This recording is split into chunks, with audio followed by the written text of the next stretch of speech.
Installing a riser card.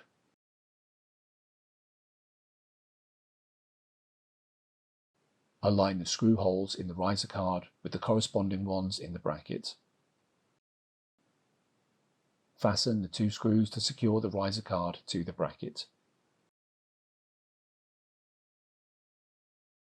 Align the plastic clip and 2 pins on the bracket with the guide pin and 2 holes on the chassis, and align the riser card with the riser slot on the system board. Then, carefully press the riser assembly straight down into the slot until it is fully seated. Install the top cover.